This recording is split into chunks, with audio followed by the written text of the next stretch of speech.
Hello प्यारे दर्शकों, आज की कहानी में हम जानेंगे शिव धनुष तोड़ने की अद्भुत कथा। भगवान शिव का धनुष, जिसे पिनाक के नाम से जाना जाता है, देवताओं का वरदान था। यह धनुष इतना शक्तिशाली था कि इसे उठाने का सामर्थ्य केवल भगवान शिव में ही था। इस धनुष को राजा जनक ने अपने महल में रखा था। राजा जनक ने प्रण किया था कि उनकी पुत्री सीता का विवाह केवल उसी व्यक्ति से होगा जो शिव धनुष को उठाकर उसकी प्रत्यंचा चढ़ा सकेगा। यह शर्त केवल शक्ति की परीक्षा नहीं थी, बल्कि यह वीरता, धैर्य और आत्मविश्वास की कसौटी थी। राजा जनक ने अपनी पुत्री सीता के स्वयंवर के लिए जनकपुर नगरी को सजाया। फूलों और दीपों से सजी यह नगरी किसी स्वर्गलोक से कम नहीं लग रही थी। स्वयंवर में भाग लेने के लिए दूर दूर से राजा, महाराजा और योद्धा आए।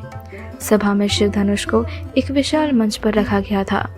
यह धनुष इतना विशाल और भारी था कि इसे देखते ही कई राजा हिम्मत हार गए। सीता माता, जो पृथ्वी की पुत्री मानी जाती थी, केवल सुंदरता की मूर्त नहीं थी, वह धर्म, शील और साहस की प्रतिमूर्ति थी। उनकी निष्ठा और मर्यादा ने उन्हें जनकपुर की सबसे प्रिय राजकुमारी बना दिया था।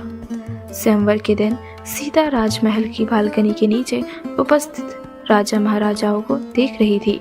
उनका मन एक ऐसे वीर के लिए प्रार्थना कर रहा था जो न केवल शिव धनुष को उठा सके, बल्कि धर्म और सत्य का पालन करने वाला भी हो। स्वयंवर का शुभारंभ हुआ। राजा जनक ने शिव धनुष के महत्व और शर्तों को दोहराया। सभा में उपस्थित राजा एक एक करके धनुष को उठाने का प्रयास करने लगे। कुछ ने धनुष के पास जाकर ही अपने हाथ जोड़ दिए। कुछ ने इसे उठाने का साहस किया, लेकिन धनुष अपनी जगह से हिला भी नहीं। राजा जनक की चिंता बढ़ती जा रही थी।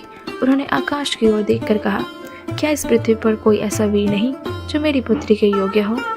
सभा में उपस्थित ऋषि विश्वामित्र, जो भगवान राम और लक्ष्मण के साथ आए थे, ये सब देख रहे थे। उन्होंने राम को आदेश दिया, राम, आगे बढ़ो और इस चुनौती को स्वीकार करो।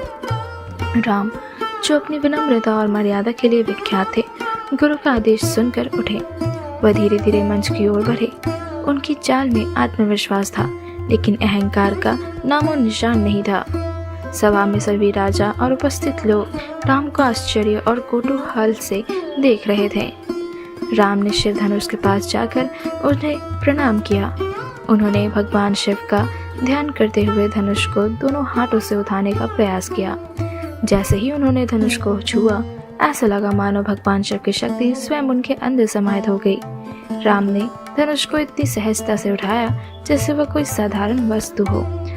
इसके बाद राम ने धनुष की प्रत्यंचा चढ़ाने का प्रयास किया। जैसे ही उन्होंने प्रत्यंचा खींची, एक तीव्र ध्वनि के साथ धनुष 2 टुकड़ों में टूट गया। यह अद्भुत घटना देखकर पूरा जनकपुर खुशी से झूम उठा। जयकारों की गूंज पूरे सभा में होने लगी। राजा जनक की आंखों में गर्व और खुशी के आंसू झलक आए। जब शिव धनुष टूट गया तो राजा जनक ने सीता को बुलाया। उन्होंने अपनी पुत्री से कहा, पुत्री, यह वही वीर है जिसे भगवान ने तुम्हारे लिए चुना है। अब इन्हें अपना जीवन साथी स्वीकार करो। सीता ने राम को देखा और उनके गुण, शील और पराक्रम को पहचानते हुए उन्हें नया जीवन साथी मान लिया। उन्होंने अपने हाथों में वरमाला ली और राम के गले में डाल दी।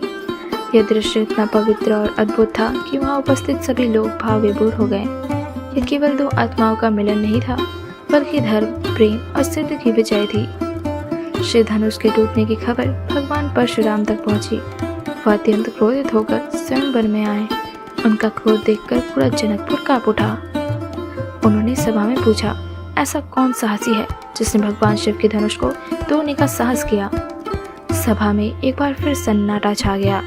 राम ने विनम्रता से परशुराम को प्रणाम किया और कहा, भगवान, यह सब आपकी कृपा और शिव जी के आशीर्वाद से संभव हुआ है। राम की विनम्रता और मर्यादा देखकर परशुराम का क्रोध शांत हो गया। उन्होंने राम की योग्यता को पहचाना और उन्हें आशीर्वाद देकर चले गए। शिव धनुष तोड़ने की यह कथा केवल एक वीरता की घटना नहीं है, यह धर्म, साहस और प्रेम की विजय है।